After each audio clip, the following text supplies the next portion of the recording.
All right. Hello, everyone. This is Bright. I wanted to let you guys know that apparently I've got a laser on this thing here. So if any of you guys are misbehaving, I can probably shoot you with this laser. So, be careful. Don't misbehave. So today I'm going to talk about advanced data engineering patterns with Apache Airflow. So it's good that we have some people in the room that are familiar with Airflow because we're going to, kind of build on top of some of the concepts of Airflow. Of course, I will be giving a little bit more background as to what actually Airflow is, and I'm going to start this talk by giving you a little bit of context that's necessary to kind of put this talk into context.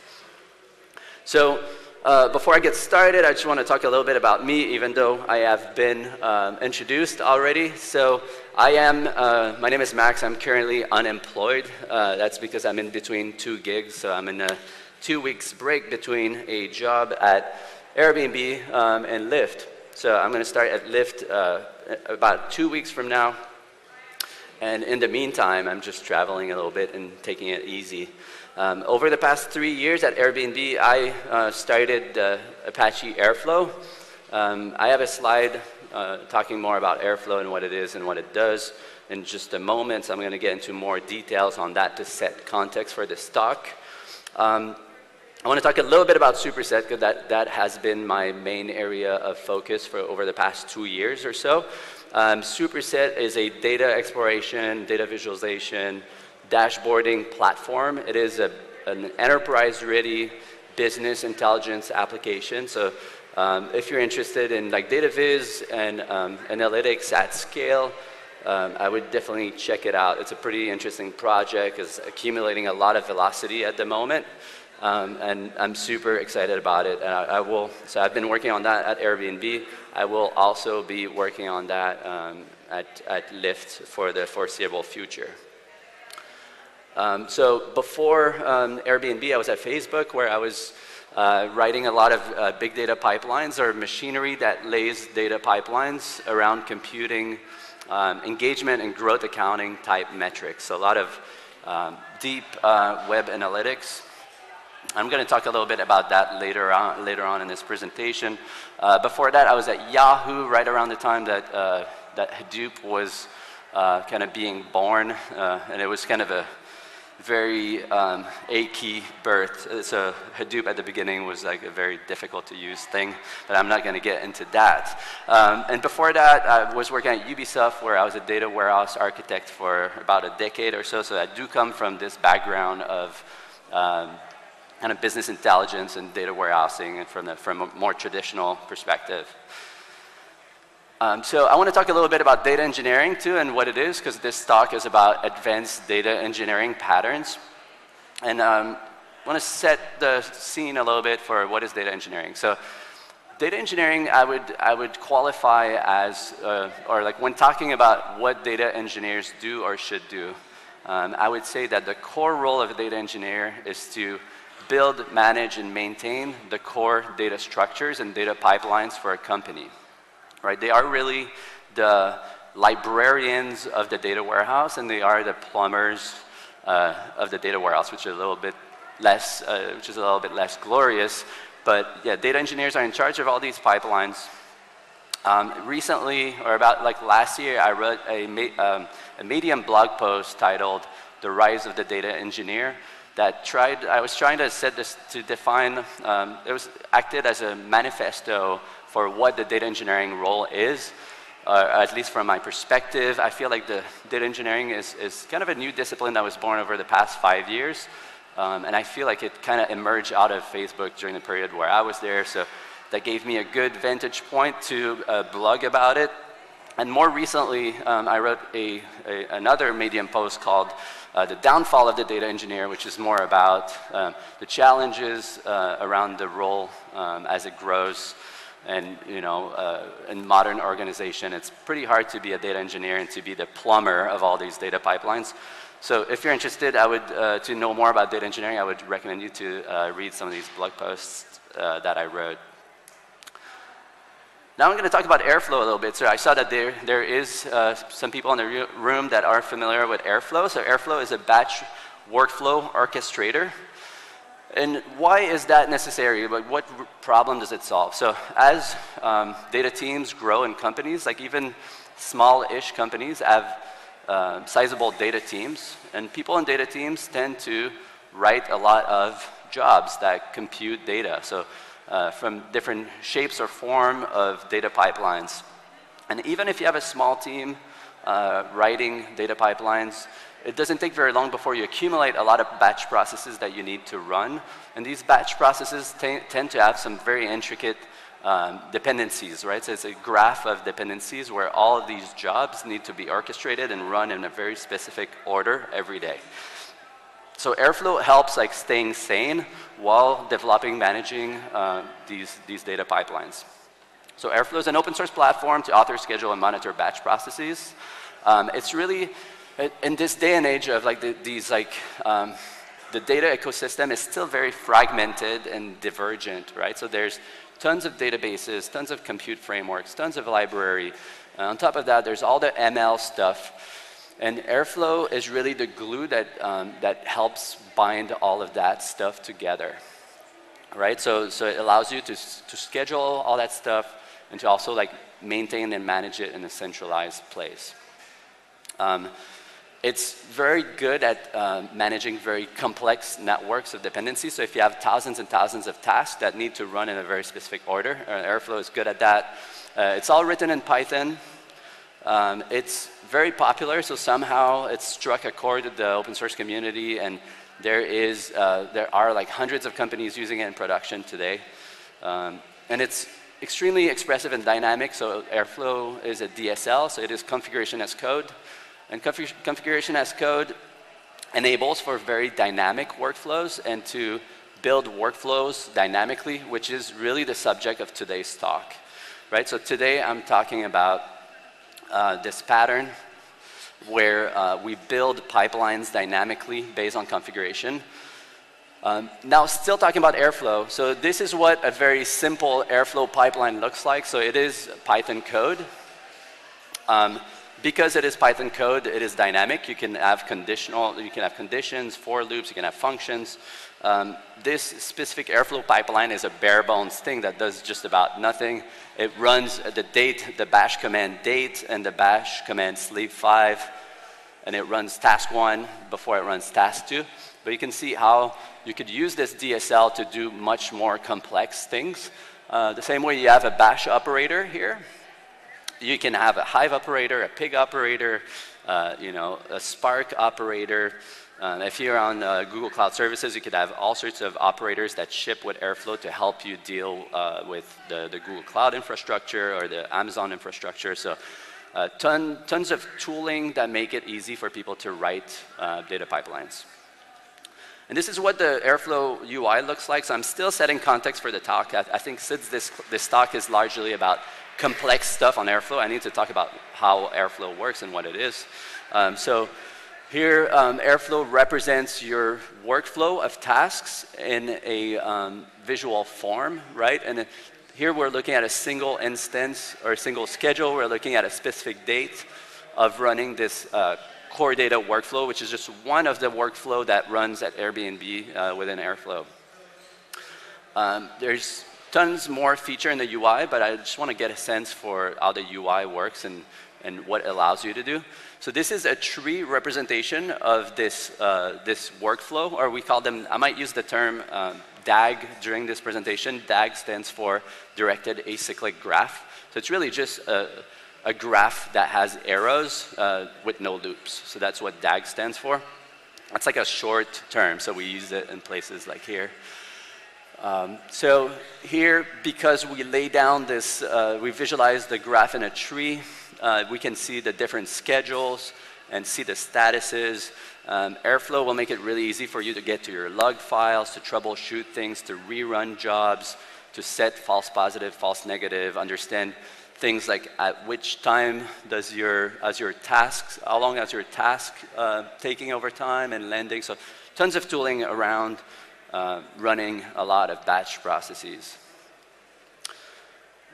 All right, so that's all for the context. Now I want to talk about this pattern. So the talk today is talking about advanced patterns where we are typically building data pipelines dynamically. So that means, historically in data warehousing, you would have a certain set of tables that you would load from other tables. So it's really this process of ETL, which is extract, transform, and load, and you do that over and over. And historically, that stuff has been pretty static, meaning you would write a script that loads data from table A into table B. It might apply a filter, clean up some stuff. It might do some summarization. It might do some type of operations, and that stuff tend to be pretty simple and static. Now what we're seeing is that data engineers, as analysts and data scientists start writing code and actually understanding SQL, they start taking care of doing all the static, simple things. And data engineers are pushed up the level of abstraction and building services and building things that build pipelines dynamically. And this is what I'm talking about today. One enabler of that is configuration as code. So because Airflow is configuration as code, right, when you define an Airflow workflow, you do that in Python code. And because it is Python code, code is a lot more expressive than something static like a YAML file or a config file of any form. It's also much more dynamic than, say, the traditional ETL tools that are drag and drop. Right? Code can be checked into source control. It can be diffed. It can be collaborated. People can collaborate on code in a much easier way than they can collaborate, say, on a drag and drop tool. So the point I'm making here is that when you want to express complex logic, and your data pipelines might be complex logic, if they are best represented as code. Because code allows you to do things like create reusable components and functions and have conditions and have loops and such things. And in its minimal form, an Airflow pipeline or configuration as code can be as simple as YAML, right? So that is just making a point that because Airflow is configuration as code, it's make it really natural to build pipelines dynamically. That was actually a premise when I joined Airbnb. I was joining from Facebook, where their pipeline authoring system was called DataSwarm, and there was also configuration as code, and I wanted to be able to do that in my new job, and there was just no tools that were really doing that properly. So that was the premise for one of the premise to actually write Airflow. So the pattern I'm going to talk about today, so that's a conceptual model of building pipelines dynamically, where typically, you have kind of this machinery that has some sort of input and some sort of output. And in this case, I'm going to give a lot of examples of how this pattern can be used, but here I just want to give an overview of the pattern itself. So as a source, you would have some sort of abstracted configuration, either in the form of some config files, Python, YAML, Hocon, or it might be something like a web application, a web form, where you can add entries and configuration as to what you want the pipeline to do. Then you would have an Airflow script which reads this configuration file, creates a workflow dynamically. Then this workflow gets instantiated on a schedule, and it runs and computes things, and it will create some derived data, perhaps some dashboards and charts and alerts and notifications. An example of that, like in its simplest form, or something that you can relate with, and I'm going to talk about A/B testing in a lot more detail in this talk in a little bit, but I want to just show a simple example of what this may mean. So say at Airbnb you want to run an experiment, and this experiment has some metadata associated to it, which is important metadata to know how we want to compute the data. Information like what are the different treatments and what is the control for this experiment? Who's the owner of the experiment? When is the experiment expected to start and end? All that good stuff that is necessary to actually build a pipeline for the experiment. Then you would have some sort of Airflow script which will generate a workflow based on the experiment configuration. Right? So that means that if you go in this web form and you set up a new experiment, all you need to do is fill another entry in this web form, and then automatically some new tasks are going to appear within this pipeline. This pipeline computes all sorts of statistics that are relevant to A/B testings, things like p-value, confidence interval. Perhaps it's doing like different slice and cuts of data. And it's putting all of this data into a MySQL database where the web UI for our experimentation platform can pick that up and surface that to users. Right? So that's like an overview of how we can use Airflow to generate dynamically a pipeline for A/B testing. Now I'm going to get into like a bunch of examples where we use this pattern at Airbnb. So we're not quite sure how to call those yet. So I've called them like ETL frameworks, computation frameworks before. So I think computation framework is probably the appropriate name for it. They're really an abstraction. And you can think of these things as like little services that analysts and data scientists might use. So the first example I'm going to get into is something called AutoDAG, which is, I'm using this example mostly because it's so simple to comprehend and everyone can relate to this use case. So the problem that AutoDAG is solving is there are hundreds of analysts at Airbnb and data scientists that are running all sorts of SQL, and they're working on SQL. They're trying to answer questions, and in some cases they want to run the SQL on a schedule, but they might not want to write an Airflow script and check it in and go through all that fuss and complications. Like they might not be super like source control savvy, so they might just want to go in a place like AutoDAG where they can paste their query, give an output for the table name, and click schedule and get that stuff scheduled for it to run every day. And as we do that, we can put some checks and balances in place where we will validate the SQL, make sure it actually runs, we'll lint it, we might find some bad patterns in the SQL, we can advise against.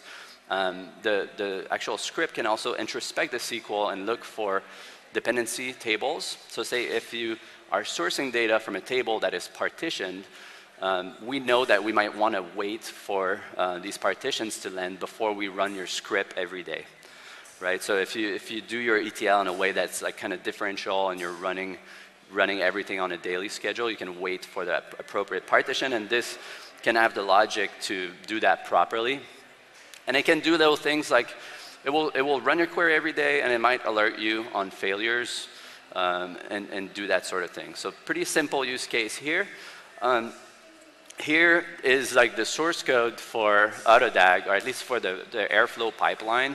So you can see that it's fairly simple. So the point I'm trying to make here, I don't want to collectively read code. I don't think it's super productive. But the idea is that it's very little code to do that. And because it's a DSL, because it's configuration as code, that stuff comes pretty naturally. Like we read the database for the different SQL and the information, and we have a little for loop that will create some Airflow operators. By the way, this code is not pepate properly, so like don't look at the lint on this. But yeah, so yeah, the point I'm making is like it's fairly easy and natural to write something that will read a configuration in Python and dynamically build some tasks and assemble a workflow dynamically.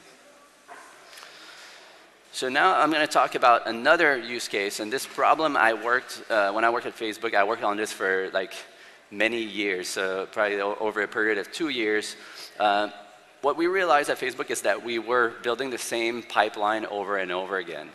As I joined, the data engineering team was always tasked with building a pipeline that would compute these web analytics metrics, so I call them engagement and growth accounting metrics. So things like the number of daily active users, weekly active users, monthly active users, and then knowing how many of the people using a certain product or sub-product on Facebook would be new, churn, resurrected, stale, or active. Right? These are metrics that are very common in web analytics, and they're non-trivial to compute. Why are they non-trivial to compute? Because they are count distinct user ID, which are non-additive metrics. And these non-additive metrics, once you compute them at a certain level of aggregation, you cannot use them to compute a different level of aggregation. So you need to do different grouping sets and what we call cubing. And typically we need to compute these metrics for a lot of different cuts. So people at Facebook may want to do look at these engagement and growth accounting metrics for Messenger and for top-level Facebook, for newsfeed, for photos, for photo upload, for Instagram, right? So we end up writing the same pipeline that is fairly complex to write, and that's easy. It's really easy to write it in a way that's non-optimal. So at that point, we decided to build a framework where people can put the input parameters, like what is it that they really want, which time frames are they interested in, what is their source data set, and added a lot of little features so that they could tweak, they could order which analysis or which cube of data they wanted. I'm going to get into that. So this is what the YAML configuration for an entry in this pipeline may look like. So there's things like, so this would be at Airbnb where you would do some engagement and growth analytics on hosts and guest interactions. And you'll have information about the owner. You'll have information about when should this start, right? Like when should we backfill this data from? You have information about time frames. Are you interested in just DAU, weekly active users? Which time frames are you interested in?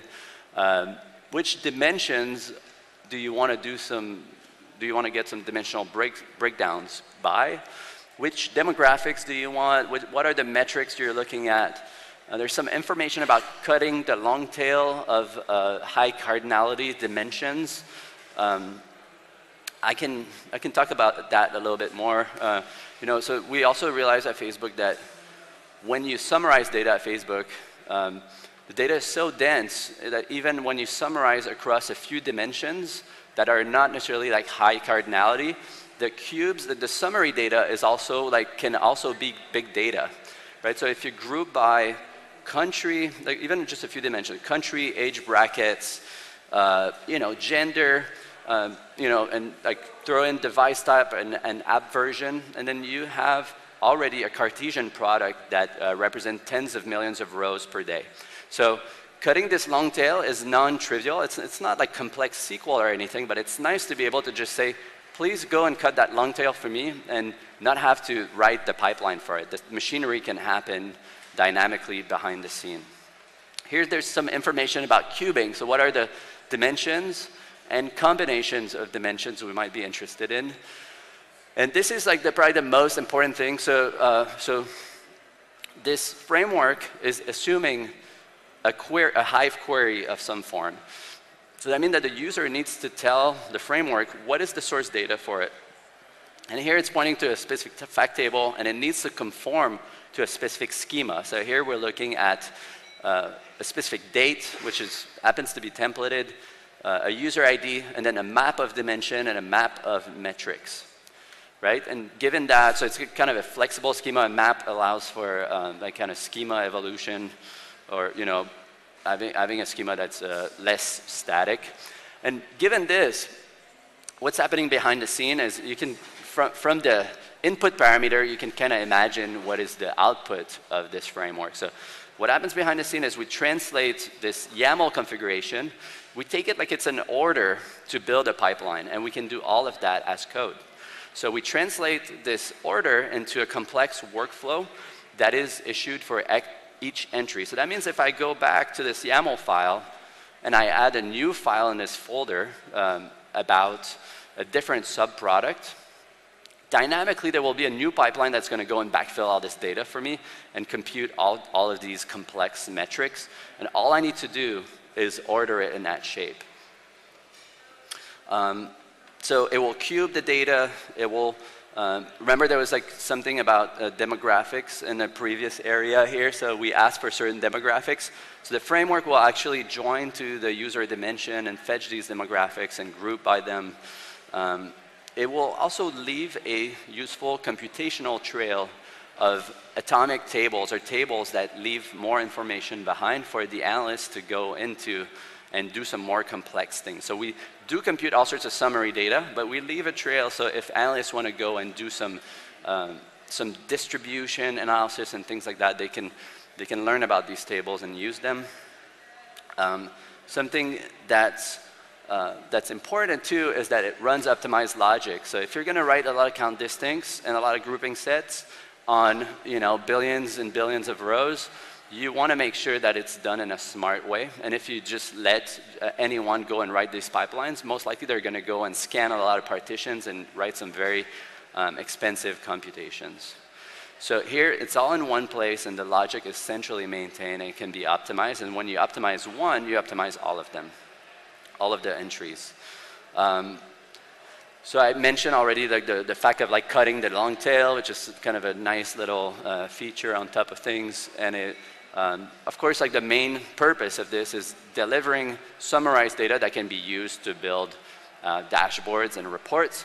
In the case of Facebook, we would actually generate automatically a dashboard from a template that people can then go and clone and customize to their liking, right? So by adding this configuration and this config file, not only you get all the summarized data, but you get a template dashboard that already has that information. Cool, so now I said I was going to get deeper into experimentation, and this is the part where I do a deep dive on experimentation, and I talk about how to do A/B testing at scale in large organizations. So in companies like Airbnb, and to much higher extent at Facebook, people are running a lot of experiments, and people want to use, their experiments are doing measurements on metrics, and these metrics we want to reuse across experiments. So we tend to have what I'm going to talk about, what I'm going to call metrics repositories, and the talk by Shrikant in the other room, which I would have liked to watch. So I was debating whether I should talk very quickly and go watch his talk. But he's talking about metrics repositories at LinkedIn. So it's this idea that you want to, all the company metrics that you want to use for experimentation or other purposes, you want to put in a curated metrics repository in a way that you can use these metrics across different experiments and have some sort of consistency in the way your business thinks about metrics and experimentation. So at Airbnb, so this is from January last year. So I would assume that there's probably at least 2 or 3 times more metrics at this point. So those are all metrics that we use for experimentation, and this is the number of concurrent experiments we were running. So when I joined Airbnb, the experimentation pipeline, which is this monolithic Ruby script that was generating HiveQL, and that thing was failing pretty hard. So it would start every 12 hours, and it would usually fail halfway, and there was no way to kind of figure out what happened.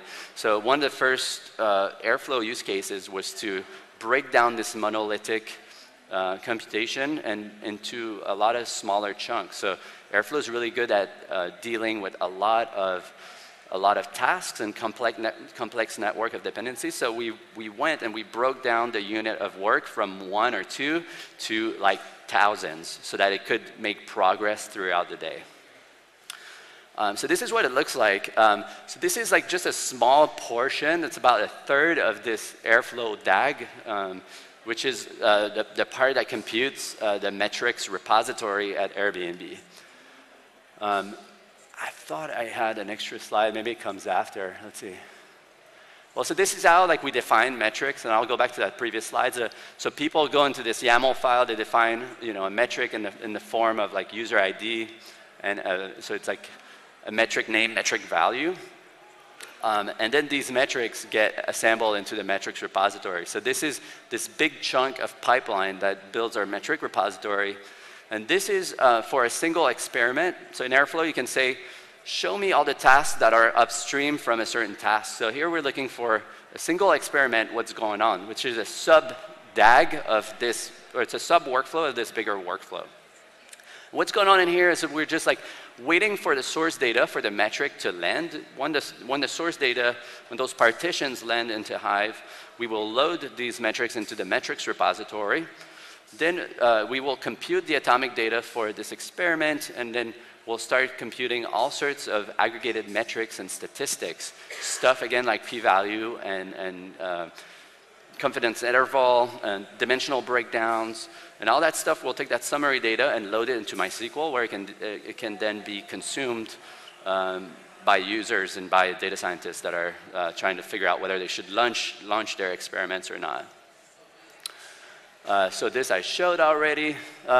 So this is, again, a look into configuring experiments. So we saw how you configure metrics just now. And now this is how you configure your experiment. So you fill in a web form. You put all the information that is relevant to your experiment. Saving this will instantiate pipelines. And stuff will magically appear within a few days. Probably the next day, you'll start seeing some metrics and some p-values in our experimentation web UI. So here I'm showing briefly the database schemas in a very simplified way. So there's actually a lot more tables, and it's more complex than this. But here we have like this metrics repo. When you think about what this metrics repo is, it's this very thin table, right? Not a lot of columns and just a lot of rows. So it's these very like thin and long tables. We also have like an experiment assignment table, understanding which user has been assigned to which experiment, right? So there's other mechanism, an assignment service that defines like who should be exposed to what. And then the experiment stats is kind of the final delivery that we deliver to MySQL for the web UI, where we have all the p-value and the delta and confidence interval, all that good stuff. So there is a lot of stuff here that I'm not talking about. So experimentation at Airbnb is much more complex than this. So this is like a quick overview, and in the interest of time, I can't get into a lot of details, but I want to mention some of the more complex things that we're dealing with too. So one thing is the cookie to user ID mapping. It's always a challenge on the web. You have logged off users. They might be, there's like people that are probably like sometimes exposed and not exposed to an experiment, so we have to deal with this, and sometimes like flush people out of the experiment because they've been partly exposed in their experience. We have event-level attributes, dimensional breakdowns. We have all sorts of different types of experiments that we support, right? People run email experiments, user experiments, listing experiments, cookie-level experiment. So all of that adds more complexity. There's these themes, too, that people can define, right? Themes are sets of metrics that they want to measure, they want to associate with their experiment. An example of a theme is like there's a core set of metrics that for every experiment at Airbnb, we want to make sure that we always measure these core metrics, right? It doesn't matter if you're doing like plus 10% on the number of bookings if you're reducing another core metrics, which is really important to us. Right, so we don't want people to be like, oh, I'll just drop the price to a fraction of what it is, and then revenue goes down, but number of bookings goes high. So we have some processes to ensure that we always keep an eye on these core metrics.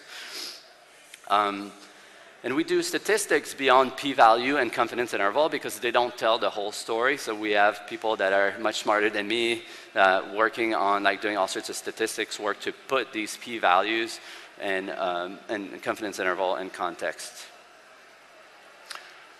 Cool. So I think that was it for this section on experimentation. Now I'm going to talk about an ML feature repository, and in a lot of ways, a feature repository is a lot like a metrics repository. I was actually talking with Shrikant, who was presenting in the other room this morning, about like whether LinkedIn has they use the same metric repository for feature repository. And I think the direction they're going is yes, they want to use the same machinery. At Airbnb, it's two different products, two different teams, and the needs are not exactly aligned, and the constraints and challenges are not exactly the same. So we have a different framework for this. So what is a feature repository, right? So there's all sorts of people that, everyone's doing ML nowadays, so there's machine learning everywhere. And ML needs a lot of features to train your models, right? So you want to have a lot of information about your user, like an entity-centric metrics. And these metrics tend to be window functions, so you might to run, say, a predictive model on whether a user is going to plan a trip in the next week or something, you might want to use like what is, what is the number of trips that this user did, last year. So that's a time window function type thing. Or you might want to look at the number of visits that this user did to the website in the past 28 days. So there's a lot of like windowing. There's also a need for like reusing the same features across models, of course, right? The single source of truth idea, and just like the don't repeat yourself idea.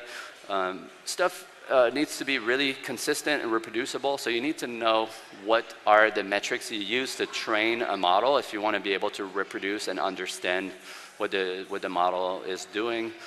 And then there's needs to have some hooks in your configuration to train your model on a schedule, right? So once your features are ready, you need to train your model, and you need a way to also bring these models into production if you want to do real-time scoring.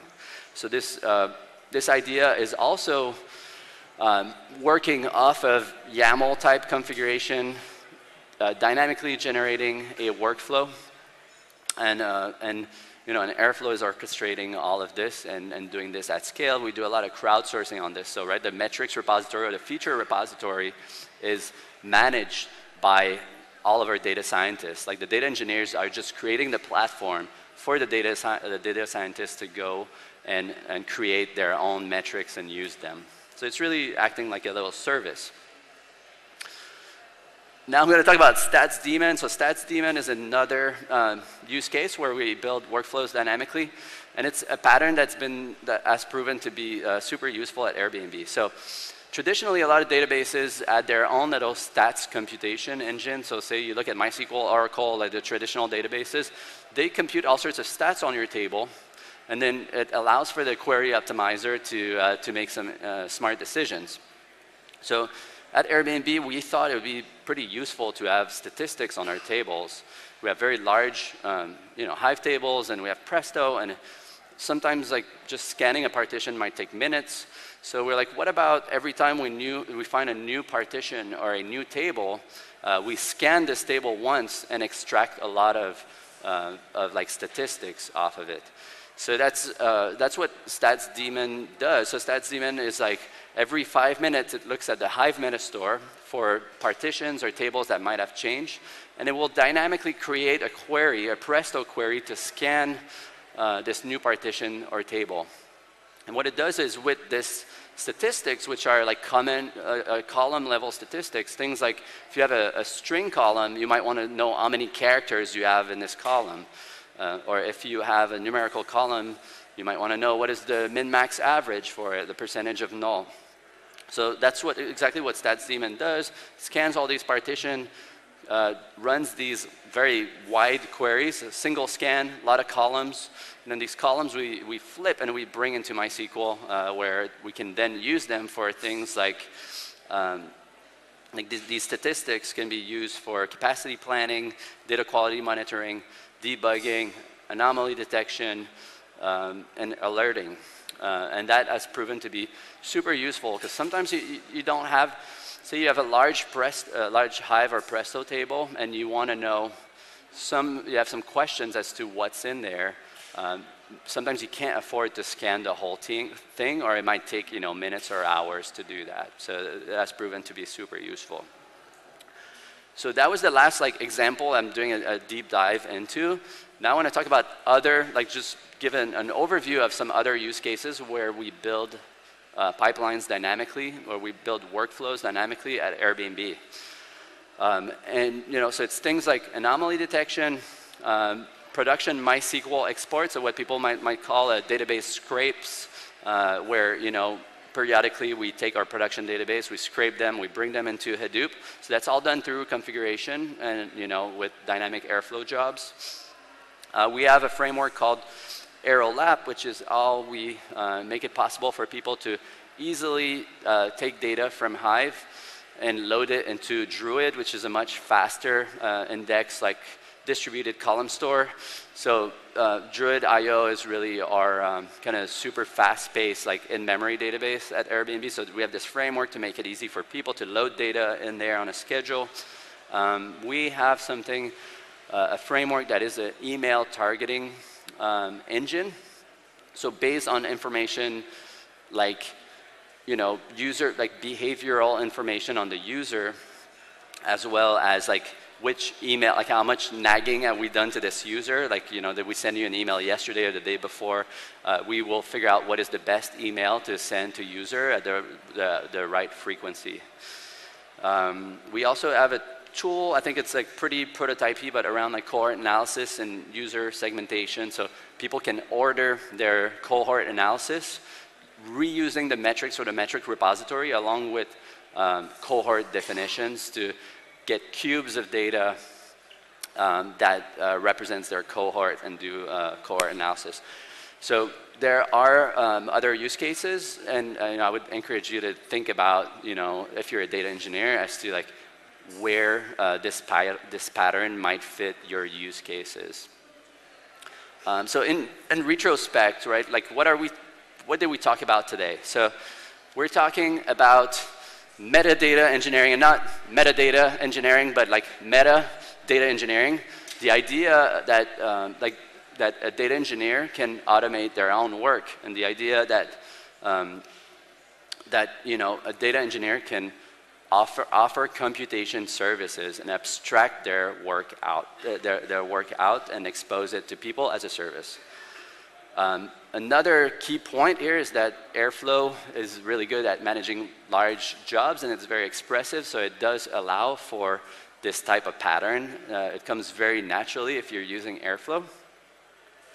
I think also so building pipelines can be like, I don't know how to put it nicely, but like if you're writing data pipelines, a lot of people are super jaded by writing static pipelines because it's just not that interesting to write ETL. Like ETL is probably the most like undervalued and uninteresting thing in software engineering. But like as much as like laying pipelines is not fun, maybe working on machinery that lays pipeline is a much more interesting problem, right? So if you're a jaded data engineer and you write ETL, you should think about like how can I build a machine that does my work that's a much more interesting problem. So this is my talk. I'm going to be here taking questions. So I've got a few minutes left here on the clock. I will be around for like at least a portion of the day. So if you have questions you want to talk about data engineering, Airflow, superset, or A/B testing, or whatever else, I'll be around. So thank you very much for listening. All right. Thank you. Oh, whoa, before you leave, there's a little token of appreciation for you being here. This. And wow, this is nice. Look at that. Who did that? Who's the artist? I'm not sure. Well, you got to find the artist and say thank you. This is really nice. Look at that. So we do have a couple of questions. Yes. We can go to the top one. What are some key benefits of Airflow over its counterparts like Uzi or Jenkins? Yes, I think I went through this like during this talk. Like really, this talk like highlights what the things that you can do very naturally with Airflow that you cannot do with Uzi. So Uzi or Jenkins, I'm less familiar with Jenkins. I think Jenkins is a drag and drop tool, which to me, like drag and drop is an awful way to represent complex things, right? If you have a drag and drop type of UI, how do you diff this, or how do you collaborate on it? It's really, I think code is the best abstraction, the best way to express complex logic. Similarly with Uzi, Uzi to author jobs in Uzi, you have to write XML. It's, I don't think a lot of people are using Uzi nowadays, so we're definitely like gaining a lot of grounds just because I think the abstraction that Airflow exposes and the expressivity of like how you author pipeline is compelling to a lot of people. All right. Next one. What are the benefits of Airflow versus Luigi? Yeah, so I look at Luigi personally when I started building Airflow, and I think Luigi is like Airflow's brother in a lot of ways. There's a lot of like overlap there. The one thing I think that was really important to me, and like a key difference in Luigi, so in Luigi to write a task, what you do is you derive the base task class. So you have to, basically you do the operation of extending the class, right? So you derive it. In Airflow, you instantiate an operator. So that means that if you want to create tasks dynamically, which is this talk was largely about like the awesomeness of being able to create tasks and create workflows dynamically. In Luigi, like deriving things is not something you should do dynamically, right? So that means that you have to get into meta programming if you want to create tasks dynamically. So I would say it's one of the advantages. Luigi also is less opinionated, which might be a good or a bad thing, depending on what you're looking for. Luigi does not ship with a scheduler, for instance. So Airflow is definitely like a bigger piece of infrastructure that ships with a scheduler and much more tooling and features. Cool. So you're going to be around the rest of the day, right? Yes. So please kind of just run up to him and ask your questions. So we're going to head off to our first break. So first of all, one last round of applause for Max. Thank you.